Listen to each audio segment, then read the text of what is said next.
Hi, it's Irene Weinberg, and welcome to the Grief and Rebirth podcast. Before we get started with the episode, make sure to like and subscribe wherever you're listening or watching so you never miss an episode.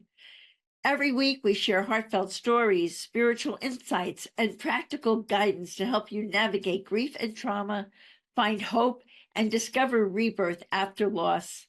By subscribing, you'll get access to every episode and join our supportive community on this journey. Thanks for being here, and let's dive in. Hi, everyone. I hope this message finds each of you so very well. I'm speaking to you from my studio in West Orange, New Jersey, and I could not be more delighted to have the pleasure of welcoming Inna Segal from Brisbane, Australia. Inna's life's work has touched millions, and her personal journey has transformed the way we understand healing, consciousness, and the wisdom of the body. She is a pioneer in the field of energy medicine and human consciousness, and the internationally best-selling author of The Secret Language of Your Body, a book that has sold over 1 million copies and been translated into more than 26 languages. Her work has opened a new doorway for people around the world to explore the profound connection between emotions, life experiences, and physical well-being. Inna spent her early years struggling with chronic pain, debilitating skin conditions, and deep emotional turmoil. At just 20 years old, during a moment of desperation, she placed her hands on her aching back, took a deep breath, and asked the divine for help. What followed was a life-altering experience. Visions of childhood trauma, ancestral pain, and emotional memories rose to the surface. Within moments, her psoriasis disappeared, her back pain eased, and her anxiety began to dissolve. This was the beginning of a profound awakening. Inna's journey deepened after the tragic stillbirth of her child. A loss had shattered her world, but also revealed an extraordinary ability to heal herself. From that turning point, Inna has dedicated her life to helping others transform their pain into freedom. For more than 25 years, she has worked with people from every walk of life: doctors, psychologists, trauma survivors, business leaders, and creatives, guiding them to uncover the true roots of suffering and reconnect with the innate intelligence of their bodies and souls. Inna's approach is both intuitive and grounded. She explores the subtle bodies, the etheric, emotional, and astral layers that hold our memories and patterns, and teaches how unresolved emotions, trauma, and even ancestral experiences can manifest physically. Her message is clear. The body doesn't lie. Every part of us, from our bones to our brain, carries a story. And when we learn to listen, we unlock the potential for deep healing and transformation. I'm looking forward to talking with Inna about navigating profound loss, understanding life after death, and healing from the pain of broken relationships, including the complex journey of recovering from narcissistic abuse. We'll talk about the courage it takes not only to heal, but to take action, to leave toxic environments, to break old patterns, and to choose a life aligned with truth and inner freedom. This will surely be a powerful, heartfelt, and illuminating conversation with a woman whose work continues to change lives around the world. Hi there, and welcome to the Grief and Rebirth podcast. I'm your host, author and trauma survivor Irene Weinberg, here to encourage you wherever you are in your healing journey. In each episode, I chat with incredible grief and trauma specialists, healers, mediums, and celebs, as well as remarkable people who have inspiring healing stories to share. If you're looking for a podcast that's both uplifting and inspiring, you've found it. Let us help you find your joy in life.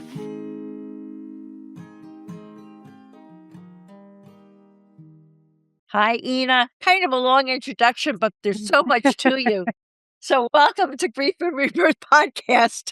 Hi, Irene. Thank you for having me. It's a pleasure. It really is. You're doing such wonderful work in the world. I'm looking forward to sharing you with everyone. So let's begin from the beginning.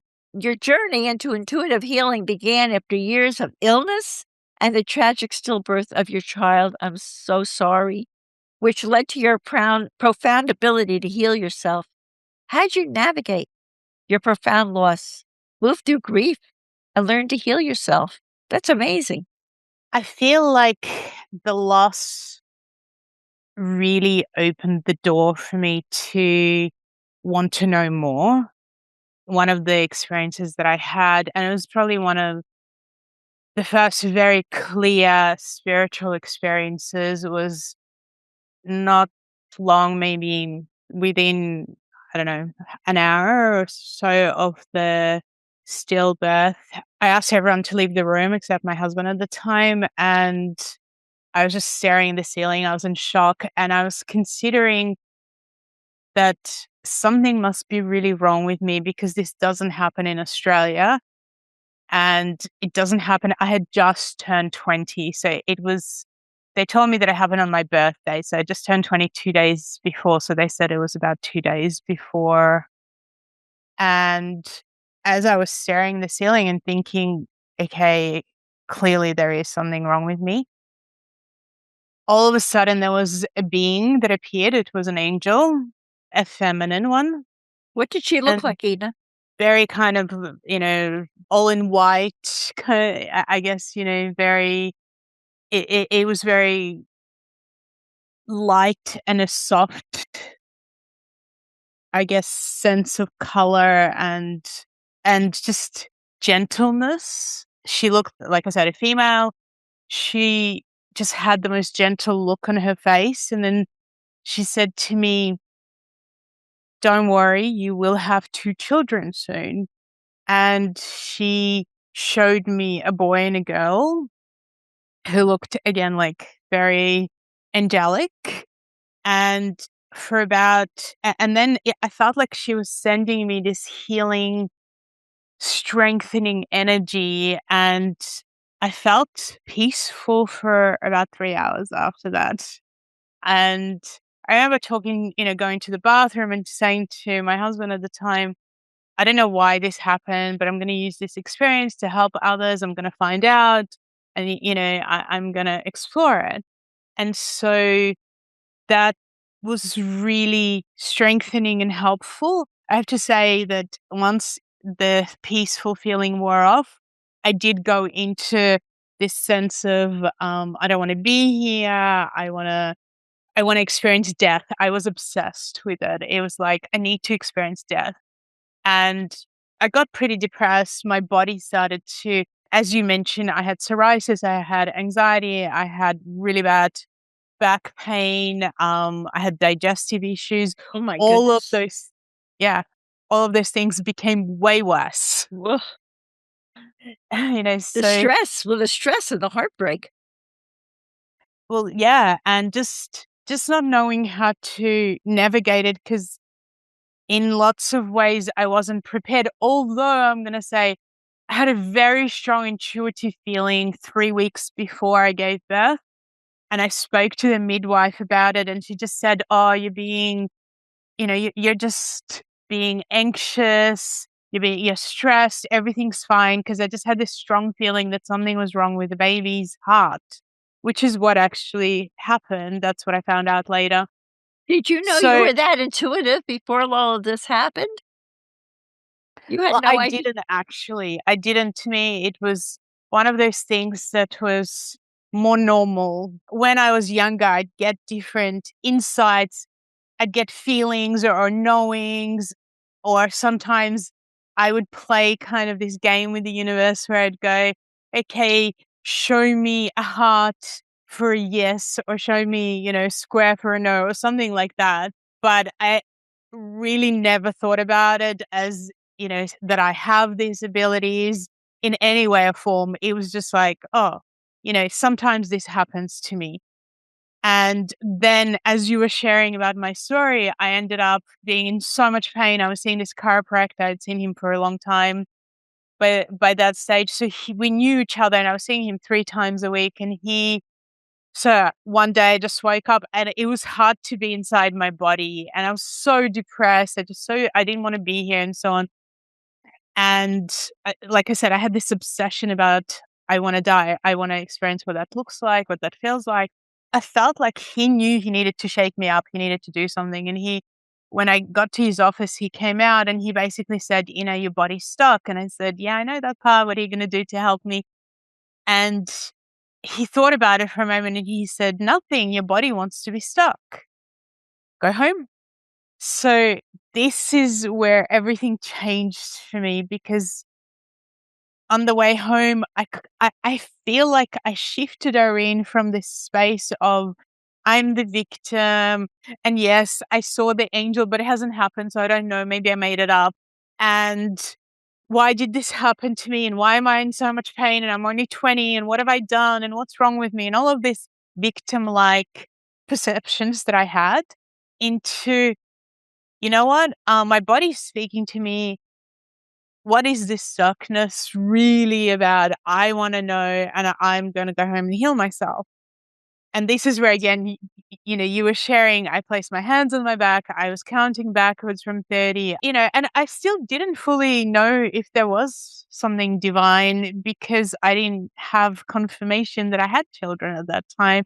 So I just said, well, if there is something divine out there that can help me now, then, please help me. And I just felt this warmth move through my body.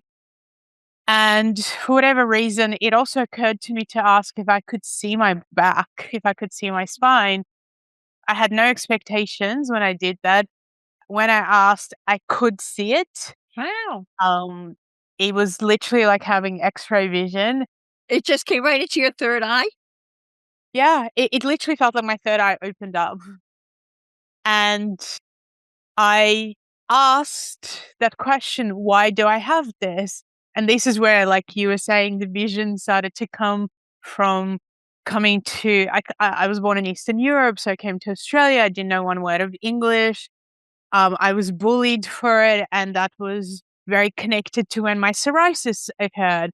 And then it became very clear for me that my back pain was all connected to finances and issues around and, that and stress and conflict in relationships around my parents, because they really, really struggled financially, and low back pain's all about that. And I absorbed that. And they were just constantly at each other because when I was really young, because they just didn't know how to communicate well in this new environment that they were in and how to navigate their own lives. And so I felt all of this and more. And then I became aware of my grandparents, who, in particular, my grandmother, who'd gone through, she was one of 8 children, and she had gone through enormous losses in her life. Her mother was actually a clairvoyant, and her mother told her when she was about 12 that she was the only one who was going to survive the war out of her and all the children. Oh my goodness. And, she essentially stood there being shot at while my grandmother ran to save her own life when my grandmother was 13. And so there was a lot going on in Where terms was of your family from? Was it Eastern Europe or Western Europe? from Belarus, from Eastern Europe. Yeah. Wow. And, and I could see how the loss that my grandmother experienced and the loss that I experienced of my child just exploded my digestive system to a point where anything I would eat, I'd become hot, I would become unwell, I couldn't digest my food. It was just really hard to be inside my body. And so in all of these insights, I fell asleep. And when I woke up, about 70% of the back pain was gone. So I just want to Wow. clarify. It was the back pain. I still had psoriasis everywhere, but the back pain was gone, and I still had about 30%. So I wasn't still out of the woods. But it occurred to me that I really needed to continue, and I needed to keep taking responsibility. That was the difference. I needed to keep asking questions. I needed to figure out this relationship with my body, I was studying professional writing and editing. So to me, writing was the way that I understood things. So I started journaling nonstop. As I journaled, lots of things connected. I was asking questions also from my family, as well as from myself and my body. And it was by the time, so I did it for about 3 weeks. By the time the 3 weeks had passed, that's when there was no more psoriasis. So it kept disappearing and never came back. That's amazing. And everybody, and I want to say, my dad still has psoriasis. His twin sister is covered with psoriasis. My grandfather my had God. psoriasis. So everyone said, "Oh, it's genetic. You're going to have it for life." Well, I haven't. And my back pain disappeared. Never had it back. My anxiety went right down, so I could live like a normal person. And It's I stopped wonderful. being obsessed with death in the way that I was, and the depression lifted, and the digestive system took a long time, I'm gonna say. You know, what tell me if you disagree with me, but the impression I'm getting is that your family went through such a hard time and there was so much stress, and in a way, you were carrying that for them. And I think that when you willed yourself that you'll get well somehow, you will survive, you kind of let go of those stories out of yourselves. Release them. Would you say that's an accurate portrayal of that? There was a transformation of the stories, and there was a transformation of my own perception of what I went through, and moving out of the victim perspective and poor me into how does this strengthen me? How can this serve me to help others? That's beautiful. You were so young to to come to that conclusion so early. It was like you were, in a way, scripting yourself that one way or the other, I'm going to heal and get better. And now look at how you're helping so many people. So let's talk about that, because you've written best-selling books, and your one is called The Secret of Life Wellness, and you offer a very moving chapter on navigating grief, death, and loss, which you've done. So what wisdom can you share with us about releasing that fear of death, and anything else you'd like to tell us about your wonderful book? Please do. Mm, I have it here. Um, so one of the biggest things, I think that we have to look at it from the perspective of, depends how old the person is to how you're looking at it, and from what perspective you're looking at it. When it came to having a child that died, for me, I needed to know that there was more. That was the biggest thing. I needed to understand, what is the soul or spirit world. I read a lot about it. I learned a lot about it. So actually educating yourself and learning is such a huge step. And I had to also get to a place, this is not my fault that this happened. And there's some reason for it that I need to find out. And maybe it's opening doors for me that would never be opened and I would never be interested in. So there was a lot of educating myself that happened around that. I learned to meditate, I learned to pray, I learned to forgive, in that sense, myself more than anyone. God, I'm gonna say, I had a lot of grief in a sense with God of like, well, what have I done wrong? Why am I being punished? And I had to learn to see it not as a punishment. In terms of, Did you see it as a lesson instead of a punishment? I saw it as an agreement. I think eventually that there was an agreement rather than just a lesson, that somehow this soul and I had an agreement. And I also saw it as, the more I learned about it, the more I kind of sensed that what I understood again in this particular scenario for through my research was that that soul was likely to come back either to me or somebody around me, and the soul was going to be strengthened, and that there was an experience obviously that I needed to have as an agreement and my husband, but also that when the soul comes back, he is going to have so much more strength to have a much, a very different type of life.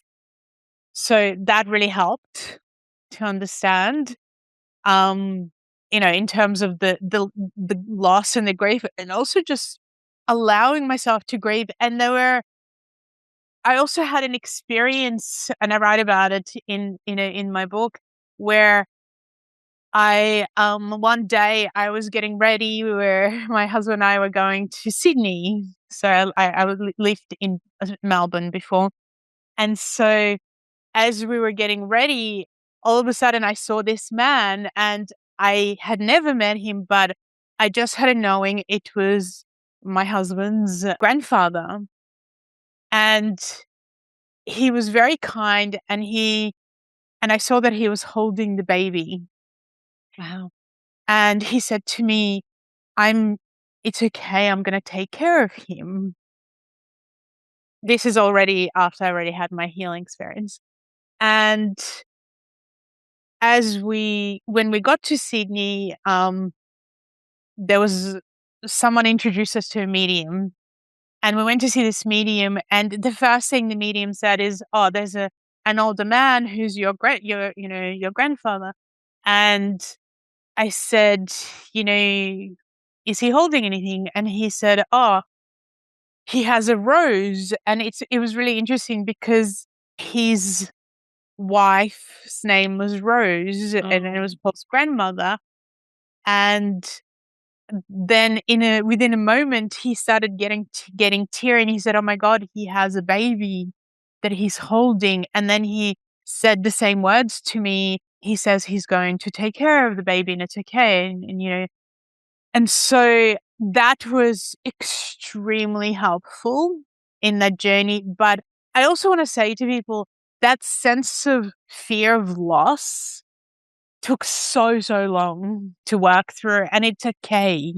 I think it's really okay for people to go, because it showed up for me, in very kind of close friendships with certain people, where I felt like I met people in my soul group, and it was this sense of, oh my God, I've been waiting and looking for this person, for so long, and now I cannot live without them, because the loss that I've experienced before was so painful. I need that person to be there. And, one of my best friends, who lives in Europe, actually in France, he had to endure that a lot the first years of us meeting, where, I knew he was like my soul, like one of my soul families. And he really, and by that stage, I was 26, 27, and he just held so much space for me to heal.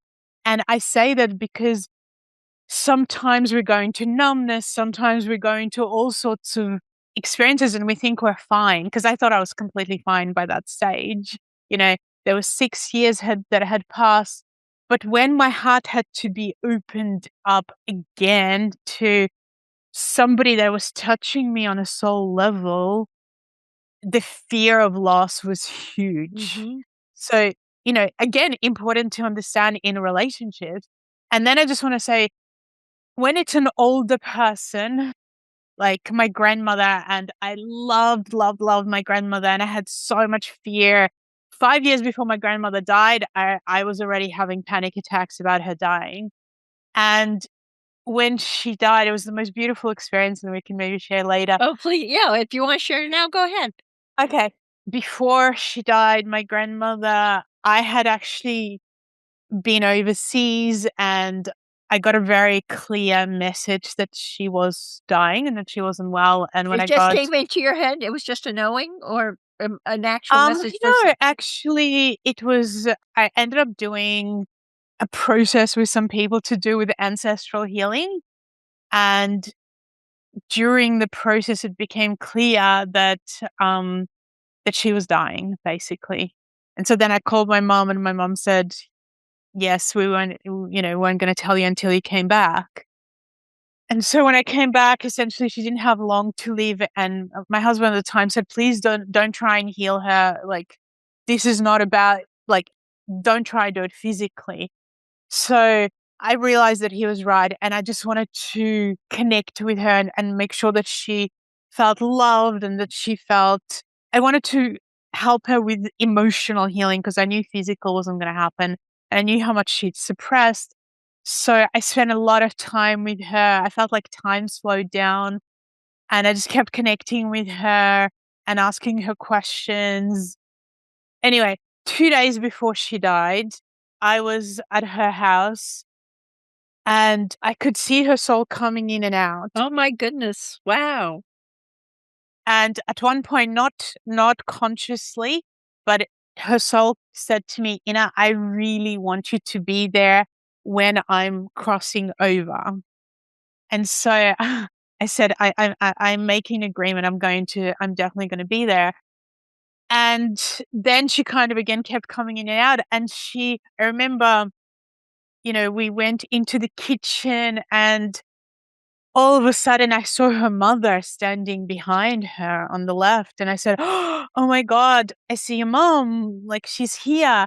And then, and I had seen her mom before, but I'd never seen her father.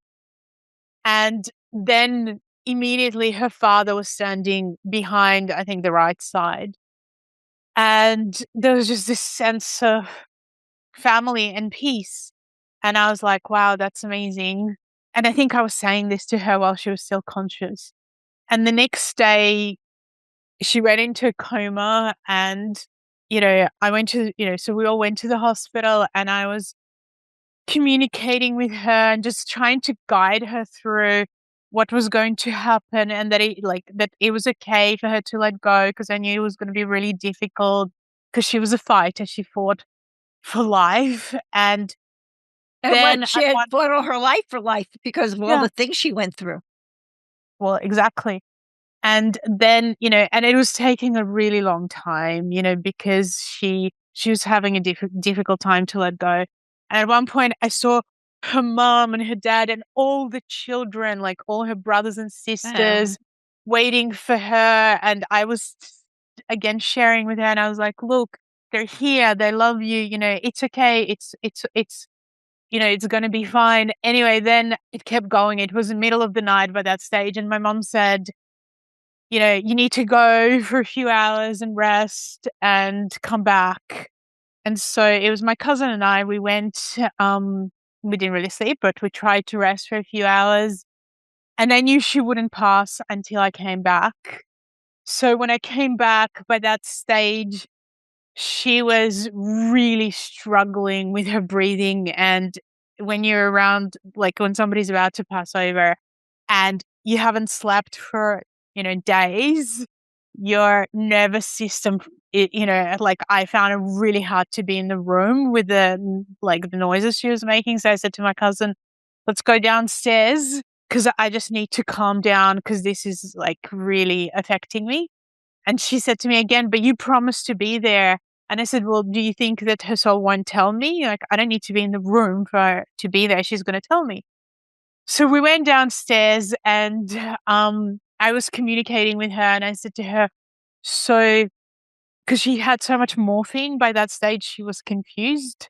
How old was she, Inna? Inna, how old was she?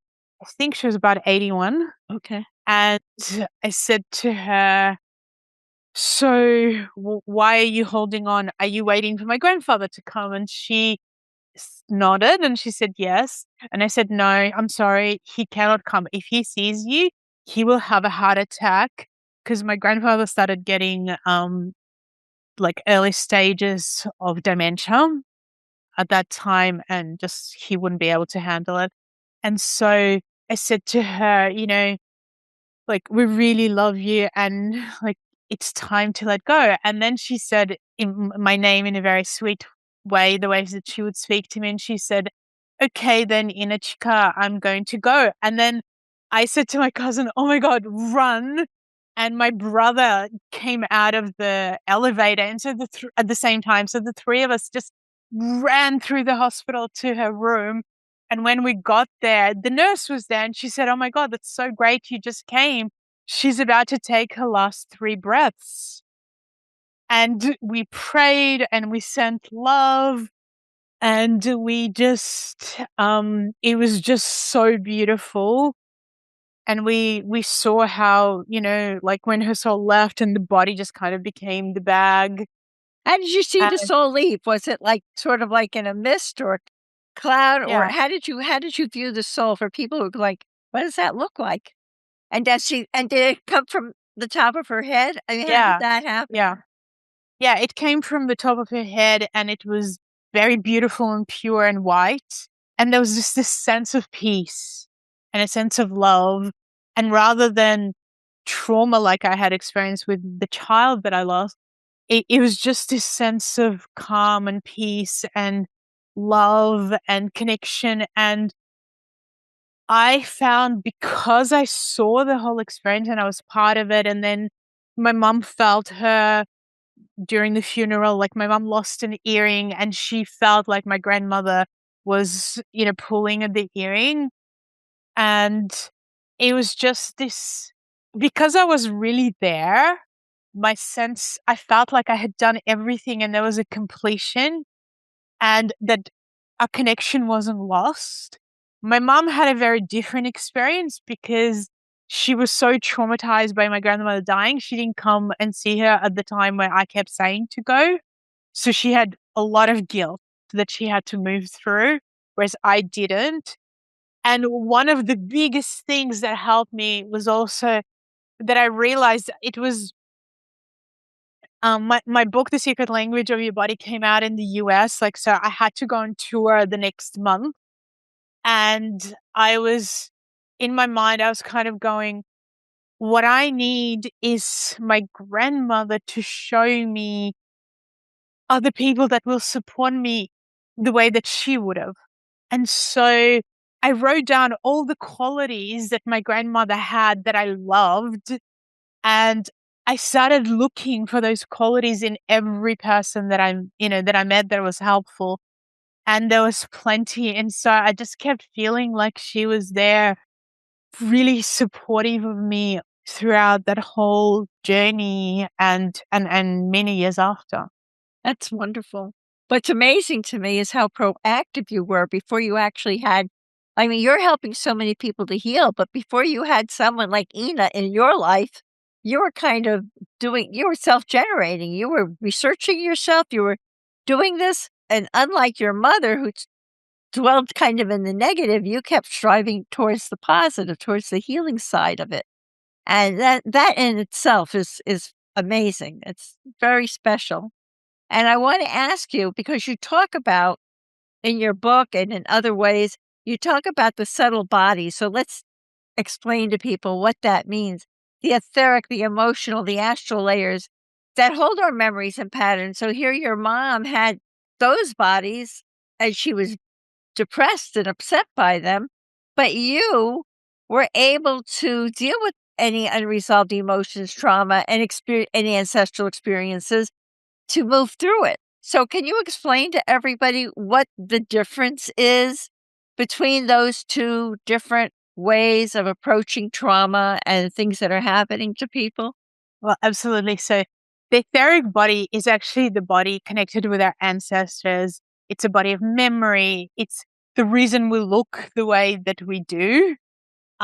It's the body of vitality, how much energy you have. And it also is the body to do with patterns. And it's also the reflection of the physical body. So all the organs of the physical body are the same in the etheric body. So I feel like with my mom, in terms of patterns, she was constantly into holding on to worry, stress, anxiety, and living like that because essentially she was born not long after the war, and her relationship with her mother in particular was very, very different to mine. So my mom grew up with my grandmother was so numb and in shock when my mum was born. She didn't really know how to give her that warmth and love. Whereas the difference for me was that my mum prioritized me. So because she wasn't prioritized. So I always felt like I was number one in her reality. And that gave me a completely different sense of, of how was I looked after and loved. And I feel like I also was much, much closer to my grandmother than my mom was in that sense, because I didn't have that trauma. And that trauma again was held in my mom's etheric body. And so, yeah, I didn't have that. So for me, I'm going to say, it was a lot easier in that sense. I just, when I was 22, I had this incredible experience. It was the first time that I saw people just as souls. My grandparents were going through, they had their 50th wedding anniversary. And as I was walking up these stairs of this restaurant, I realized that I could only see people's souls. I just could not see their bodies Amazing. And when I came up to my grandparents, up until I was 22, I always thought my grandparents were the victims of the most horrific experiences. My grandfather ended up in Siberia for 10 years for something he didn't do. And so this particular day was incredible because all of a sudden it was like my vision was transformed 360 degrees. And instead of seeing my grandparents as victims of their life, I saw them as being incredibly courageous. Like they were my example of what courage is. And again, my mom never had that transformation. I feel like she carried that perception of, they've gone through so much pain, so much struggle, so much worry. And she was part of that, that energy that they were carrying and she was carrying. Would you say that's typical of how a lot of people process their trauma and their grief by saying that I really can't have joy, I really can't, I move on, I have to honor the pain that they went through by not letting go of it myself? And that probably manifests in the body, right? That Yeah. manifests. So explain to everyone, for someone who, like you, is able to let go and to move forward, or someone like, unfortunately, but I know so many of my own family similarly, like your mom who can't let go. Would you say the psoriasis in your family was something that from not letting go of all the pain and grief that they had been through and the trauma? I think psoriasis was more of a shock from everything that I learned for each person because they had a trauma round shock. And so did I, so that was a different thing. But everybody had digestive issues, as I said. And so my grandfather ended up having cancer. My mom had cancer. Wow. My grandmother constantly had problems with her digestive system. So I was like, well, I have it, but I'm going to work on this before it becomes. This is not going to be who I am. This is going to be who I was. Yeah, before it becomes what everyone has here. And I'm not going to suppress things. I'm going to face everything. And I'm going to keep looking for a different perspective and going deeper and exploring things. And I have to say, my mom really started to change after after her cancer diagnosis. She really started doing deeper work, coming to all my workshops, transforming. So she's 69 now and she's healthier than she was 20 years ago. That's marvelous. So, it is possible to change Marvelous. and turn it But look at how you've around. changed your own mother's life. It's like you came in as the older soul in a way to help your mother. I had a similar experience in my life where my mother was very wounded in many ways, and I had started my healing. And I was able to help her to Mm. so that when her time came to cross over, she had a very peaceful crossing over. And I want to ask you, when someone feels overwhelmed by symptoms or emotions like your mother did, but she came to you to have you help her begin to heal, how can someone listening to us identify and know where to begin their healing when they've gone through all this and they go, oh, I've got these symptoms in my body and I have these things going on. Maybe it's not just a physical thing. Maybe it's coming from what I've experienced. how do they know where to begin that healing? And then where do they go from that? If they don't have your gift to be able to generate it on your own, how do they identify that? Well, I feel like there's a few things that need to start. And just quickly, so I mentioned the etheric body. We have an astral body, as you Right. mentioned, which is our emotional body and contains our soul as well as our emotional body and our mental body. And so part of the beginning is actually working on those things, on those bodies. But it really starts with something's not right in my body and I want to be part of the process. Unless a person is doing that, I feel like it's very difficult to heal because healing actually means participation. And it also means usually when your body is sick, it's screaming at you and saying, slow down. You're running too fast. You're not aware of everything that's going on. You're kind of pushing things away. You need to slow down and you need to start to breathe. You need to give yourself permission to feel. You need to go within yourself. Now, the other thing I'm going to say is that, rather than just starting and not knowing anything, I actually encourage people to find either a book like my book, The Secret Language of Your Body, or The Secret of Life Wellness, and start learning something about it. And there's also a lot of steps in both books that I talk about.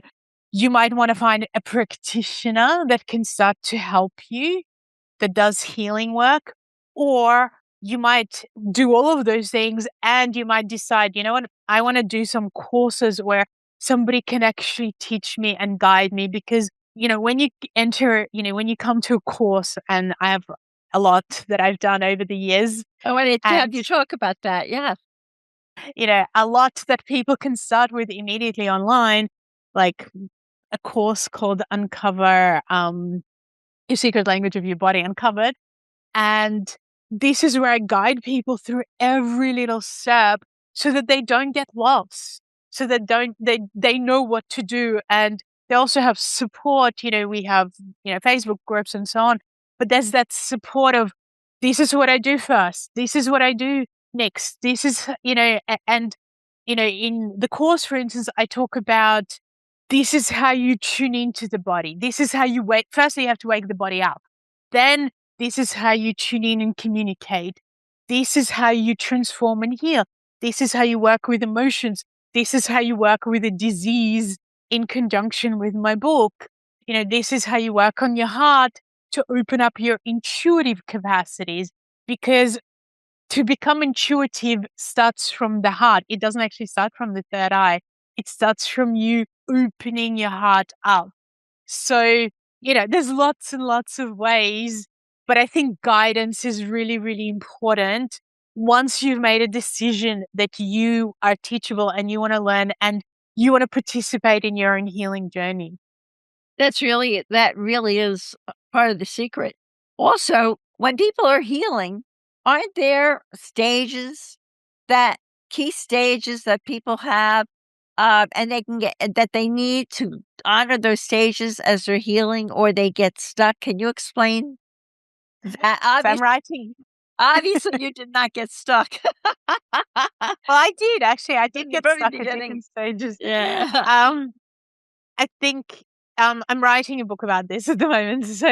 So we start with this stage of stuckness. Most of us are stuck. We're in pain. We're suffering and we're struggling. And we want the magic genie to come and fix us. Absolutely. And at some point, because there's different parts of each stage as well, at some point in that stage, we may recognize that, we'll usually run for medication. We'll usually go into medicine, and this is, and in some ways we have to kind of go, my body's saying something. It's suffering for a reason. We need to acknowledge it. We need to become aware of it.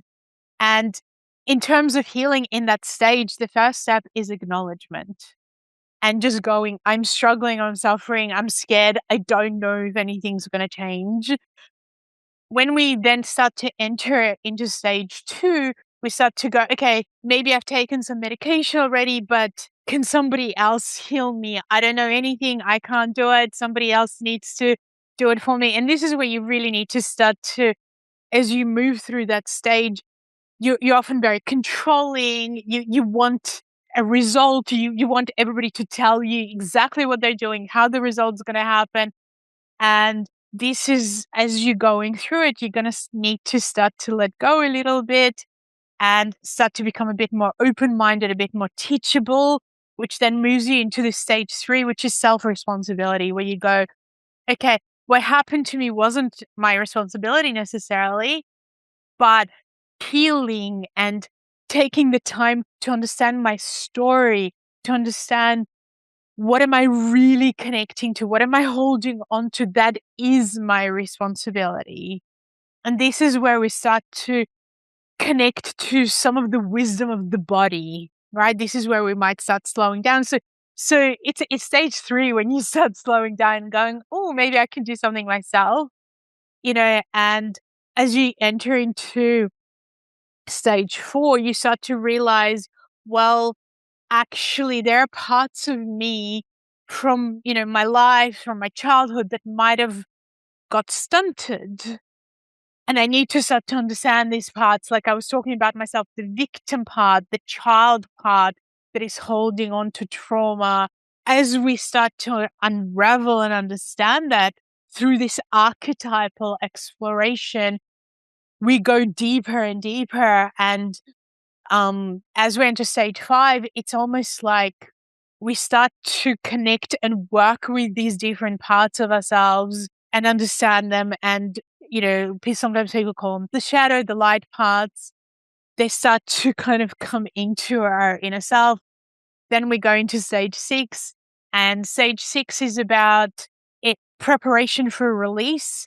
And this is where things become very, very clear that maybe this relationship no longer works. This diet doesn't work for you. You need to learn and change something.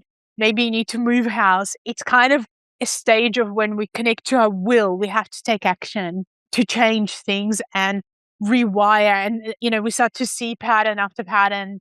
But that, by the way, that's a lot of work when you're doing all that work. So I think the problem is that some people get stuck because it just seems insurmountable. It seems like that, but I say to people, you have a life anyway, and you can just be numb, suppressed, depressed, push everything down, or you can work with it and become alive with it and become expansive and, help others, help yourself, become an inspiration to other people. And actually, see, the thing is, if you don't work on yourself, you lose energy and become exhausted. And life still goes on, but it's through pain and struggle. But if you do explore and work on things, life becomes full of opportunities, vitality, incredible experiences, and, connections. I could not agree more. So we're talking about trauma. And I want to talk to you about broken relationships. And I know that you talk a lot about narcissistic abuse. And in fact, you did this interview for the Belfast Telegraph interview. And you spoke about the nature of narcissists and the impact they have on others. And I don't think there's a person listening who hasn't had to deal with a narcissist in their life. So what would you like to teach us about that? How can people heal from the pain of those broken relationships and recovering from such a complicated journey to recover from narcissistic abuse? There's so much, around narcissistic abuse because it's a different type of abuse. Because most of us, especially when we get into relationship with somebody like that, we think it's our soulmate. Mm-hmm. We actually believe this is my twin soul, my soulmate, whatever. And, because these people mirror you so much and they essentially reflect your, so it's almost like if you had pain in your childhood around a relationship with your mother, let's say, and all of us to some degree have had pain with mother, father, but in particular, you didn't feel like I was loved and held in the way that I needed to and wanted to and wished they hold you like that at the beginning. It's like they become both your mother often and your child.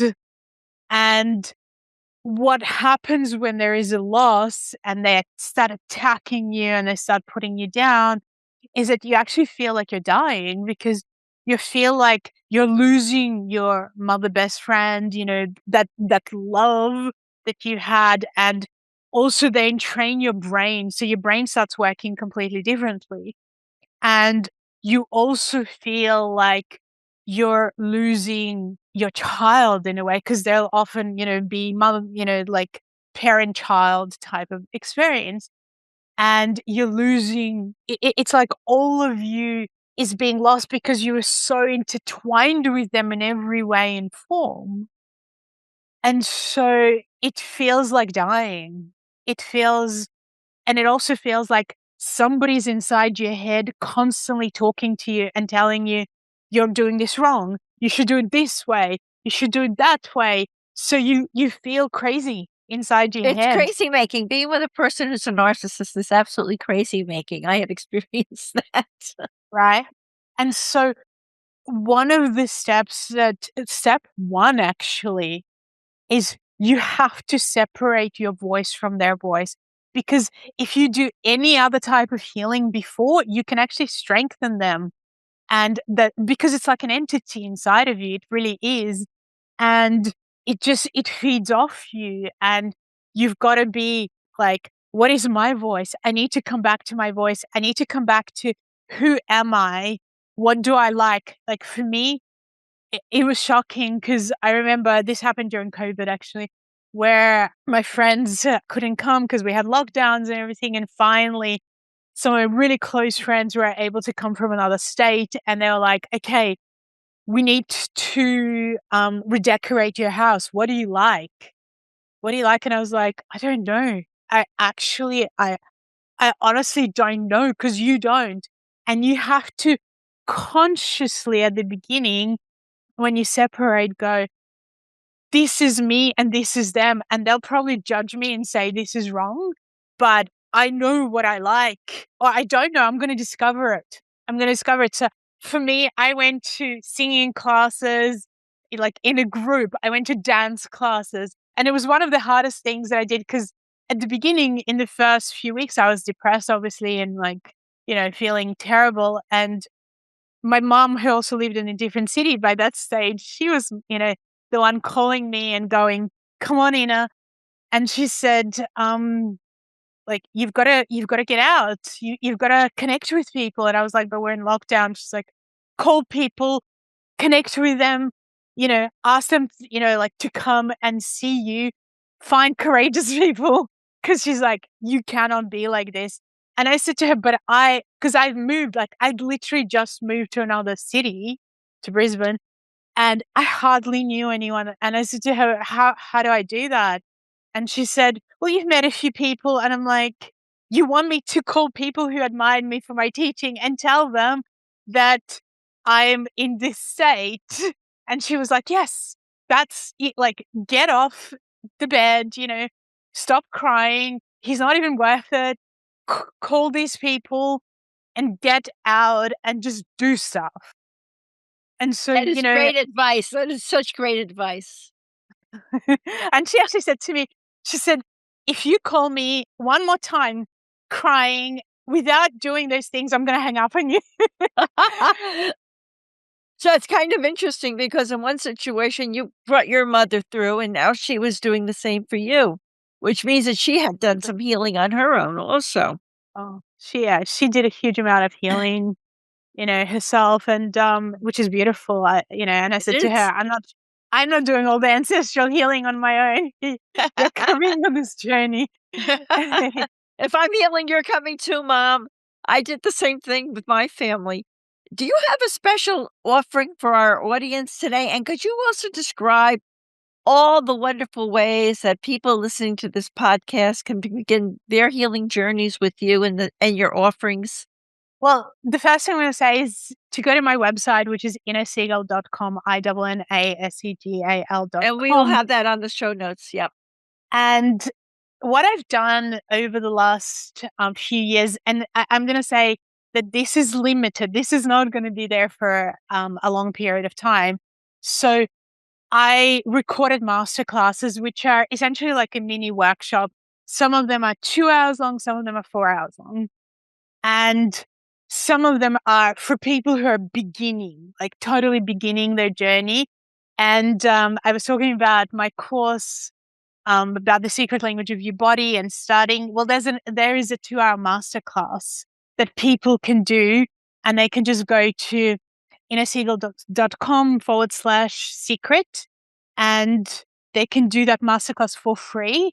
At this point, I don't know if that's gonna be the same, in some period of time. So you have to go and have a look.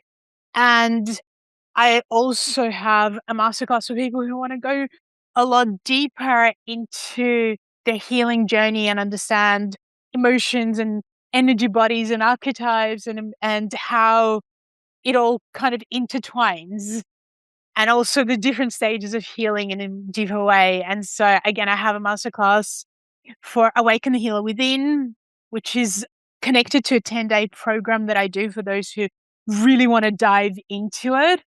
And this masterclass has several processes for both connecting to your intuition and also working through emotional trauma. And and it's really easy to find. Again, you just go to innasegal.com/masterclass. So very easy. Okay, we will leave all the links for everyone to access that. Inna, how would you advise people when it comes to healing? How does healing give us an opportunity to deepen our souls and truly learn? And if you could leave our listeners with one truth about healing and the importance of healing, what would that be? Well, I kind of feel like we come with a soul with an intention here. Like every soul has some kind of journey and an intention.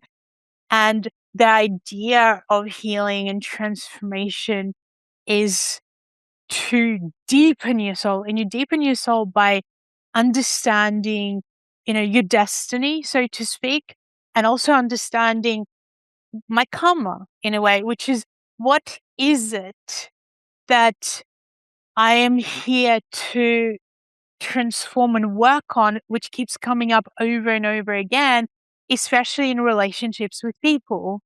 So, like, I'm going to say, for instance, my experience with my ex-husband, who was a narcissist, made me transform on every level once we broke up. But also, while we were together, there was a huge, huge learning and a very karmic experience that we both knew we were going through.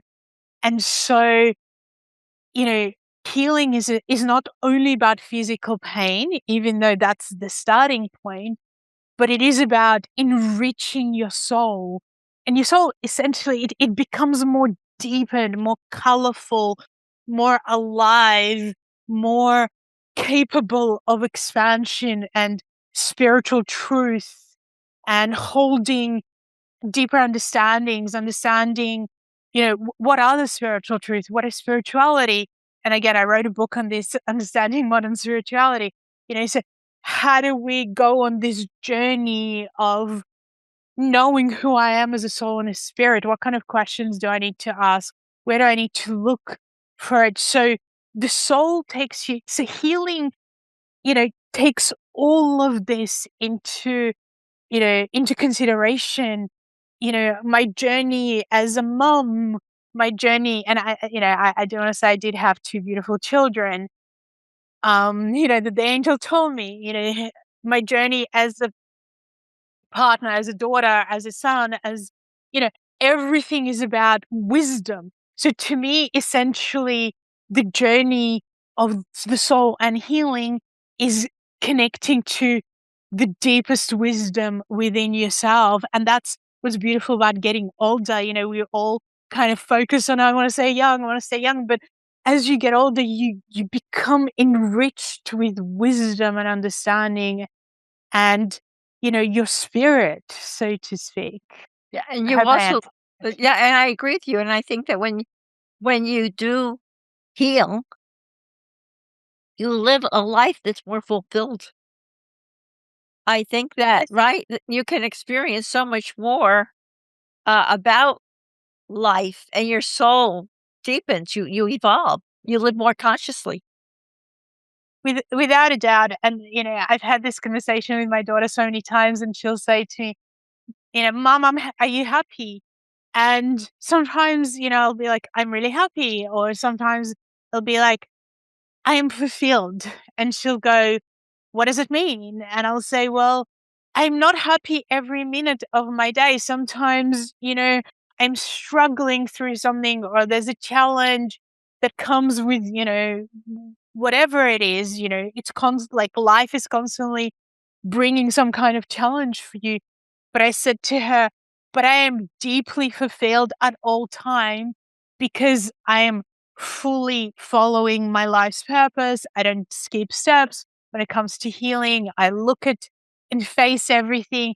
I don't think that I need to be perfect. I understand that things, my body's giving me messages, and, sometimes I push too hard. I work too much, and my body's going, no, you're going to slow down. And it's a reminder because, my way is just to go for it and, live every moment to the fullest. Because at the time of my passing, the question that I want to ask myself is, did you do everything you could? Did you take every moment? Did you live to the fullest? Was there anything you missed? And the answer needs to be that I lived to the fullest in every Well, way. if this podcast could contribute to that, I truly, from my heart, wish that for you. I really do.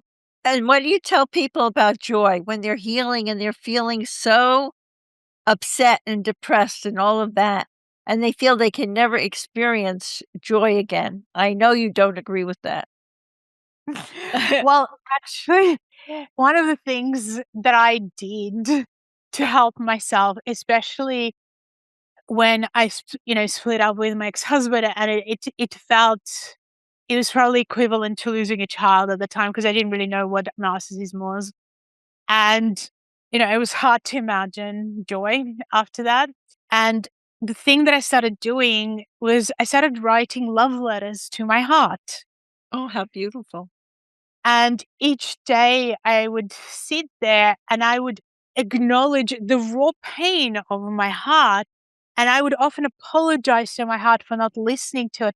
And I would make a commitment to my heart to go on a journey of healing so that eventually we could get to joy, and we could get to, bringing that back to myself. And I then created years later, a card deck around this, so people could work when they're in grief, could work with all the different parts of their heart to come back to joy. And there was another thing, and they're called heart healing cards, heart healing oracle cards. But there was one other thing that I did, because I felt at one point that I lost my capacity to know what it looked like. So I started looking for people who were genuinely joyful, like genuinely. And I would go, can I hang out with you? Can I spend some time with you? And I'd watch them. And I remember there was one particular man that, we were just friends, and he just had this childlike joyfulness that was coming out of him. And I remember saying to him, can I, come and hang out with you for a few days? Because he lived away from me quite a while. And I was watching him the whole time through these 3 days.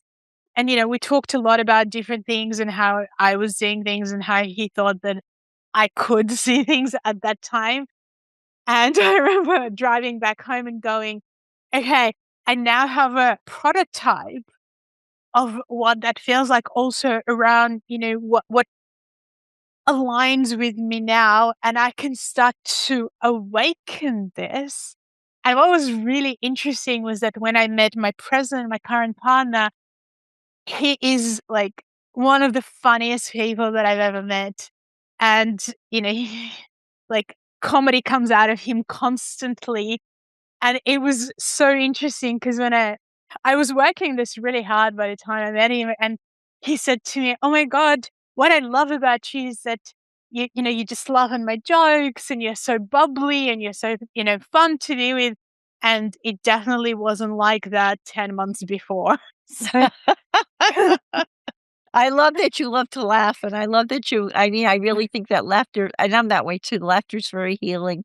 And just because our hearts are broken doesn't mean we can't find the joy and the laughter in something else in our lives, right? So, Ina, in closing, you are such a blessing to people. You really are. I think your guidance helps people uncover the true roots of their suffering and connect with the innate intelligence of their bodies and souls. And you have so much wisdom that reminds us that healing is not a final destination, but a living, breathing journey. One that calls for honesty, courage, and a willingness to listen to the quiet truths within us. I mean, it's a marvelous lesson that you teach people. It's a knowing. And from my heart to yours, I truly wish you abundant blessings as you continue to guide, inspire, and transform the way we understand healing, consciousness, and the wisdom of the body. I really wish you well, and as I like to say, to be continued. Thanks for tuning in to Grief and Rebirth. Remember, you can dive deeper into everything we've discussed by checking out the show notes and all past episodes at ireneweinberg.com. Don't forget to follow us on social media at Irene S. Weinberg on Instagram, Facebook, TikTok, and wherever you love to hang out online. Plus, we're on YouTube, so be sure to subscribe and never miss a video. For those of you listening, you'll find links to my 2 books, Good to the Last Drop and They Serve Bagels in Heaven, in the show notes. And if you're watching on YouTube, you can see those books listed right above, so don't miss out. And here comes a special treat. If you sign up for Audible as a first-time user using my link, which you can find in the show notes, you can get They Serve Bagels in Heaven for free. And finally, people often ask me what I read, what I use, and what I recommend for healing and self-care. So I've carefully curated a compilation of those items to share with you. You can head over to kit.co/grief and rebirth to check them out. And to my cherished Grief and Rebirth podcast fans, stay tuned and see you again soon. Until next time, many blessings.